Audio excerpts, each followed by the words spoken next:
আমার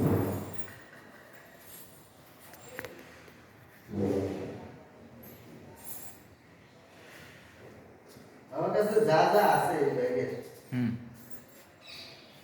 আমার বাসায় যে কোনো ফুডের প্রবলেম ছাড়া আমার কাছে এভরিথিং সমস্যার সমাধান আছে, বুঝছে?